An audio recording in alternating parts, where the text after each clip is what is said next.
Today, we're going to be talking about using breathing with epidurals. So a little bit different. Epidurals often don't take away all of the painful sensations that we feel in labor. And so when that happens, when we get to a point or make the decision that we want an epidural and we get one, sometimes immediately, sometimes it's hours later, we actually are going to have to be dealing with contraction pain again. Now, it doesn't happen to everyone, but it is fairly common that some pain can come back, or sometimes you can get a spot of pain where you're still feeling the contraction, or you might have a time where the epidural is not working and you're having to wait for an anesthesiologist to, make an adjustment on your epidural. So lots of scenarios can happen when you use an epidural for pain management. And during those times when it's not 100% working, 100% effective, and before you get one, using your breath is so important. So that breath that we learned and we've been practicing every day, that long breath in and that slow, steady breath out, that is going to help us if we get an epidural, because first of all, before we get the epidural, it is a key foundational layer, right? So that's kind of what we've already been talking about. If an epidural is in your future, you're going to use that you're going to use that foundational breathing all the way through. But what's really great with this breath and a powerful tool is that during the procedure of getting an epidural, the actual procedure where they're placing the epidural into your spine, it's a needle, and then it's a thin tube catheter that stays. The needle does not stay in your back, but the thin tube catheter stays in there to continuously send medication to help relieve that pain.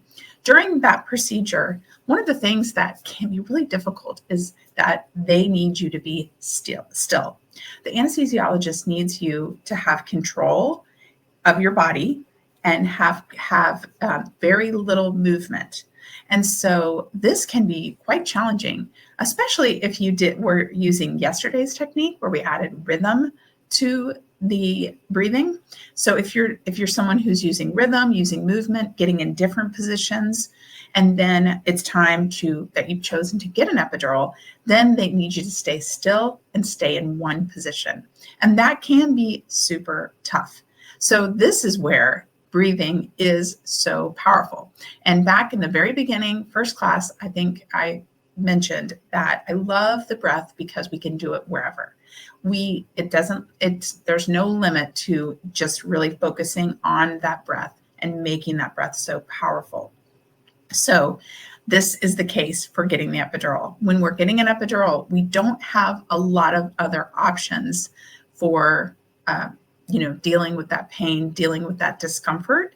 We might have a contraction during the placement of the epidural, and we have to stay really still and deal with that contraction and yet have no movement and stay kind of in a curled position. So it's a little bit different, but it is so powerful. Now, using vocalization, like we talked about on an earlier day, we can do that, and breathing at the same time. That definitely is something that we can pair together during an epidural procedure.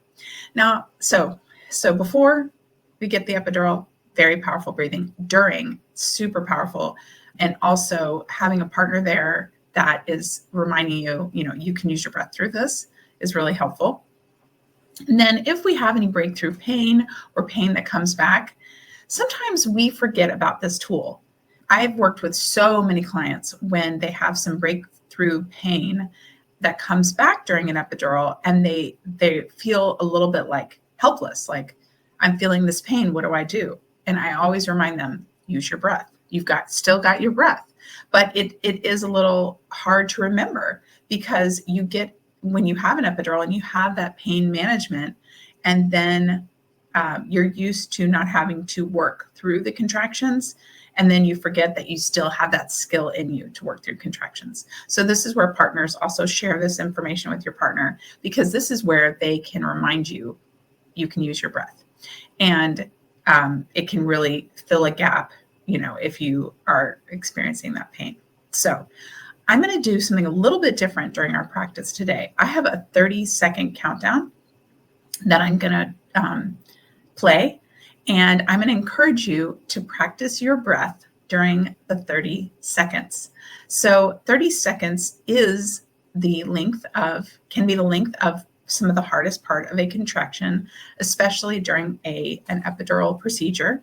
And so I think together we can do a cleansing breath, and I'll do a couple of starting breaths. Then I'm going to start the 30 seconds, and I'm going to encourage you to breathe through this 30 seconds. And that'll be a great practice today. Again, why are we practicing? Are we practicing just because it does feel kind of silly if we don't have any kind of pain, right? But remember, we're setting up our muscle memory so that when labor starts, we are going to have just that memory of those deep breath in and long, slow breath out. And that's going to help us really make the most of that breathing skill because we've practiced. So that's why practicing with me every day is so helpful. So if this is your first day joining me, we have 9 days of practice that I encourage you to go through. Okay, so we're going to do one deep breath in, kind of like a cleansing breath. Then I'll do one sample breath if this is your first time. And then I am going to play a 30-second timer. And I'm going to encourage you to practice your breath. You can use any of those extra layers that we might have learned. But I encourage you to think about what this might feel like during an epidural procedure and having to stay really still. Okay, awesome. Okay, let's do that deep cleansing breath. Okay.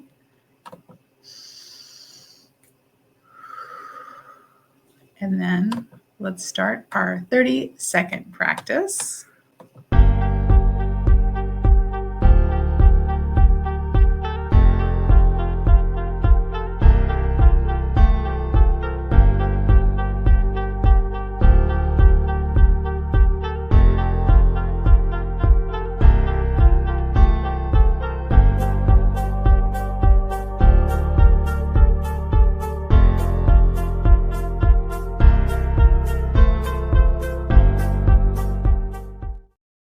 How did that go? Drop a comment. Let me know. If you watched this, you practiced it, drop me a comment. Let me know how it went. Again, if you're thinking about an epidural, couple homework takeaways. Share this with your partner so that they know how they can support you. Remember to remind you of your breath. If you have the breakthrough pain, especially to remind you of using your breath during an epidural procedure. And if you are planning not to get an epidural, it's just good information just in case things happen and things change, right? And I'm so glad that you're here. Thanks so much for joining me today. And I am going to see you hopefully right back here for day 11 tomorrow. And I'll see you then. Bye.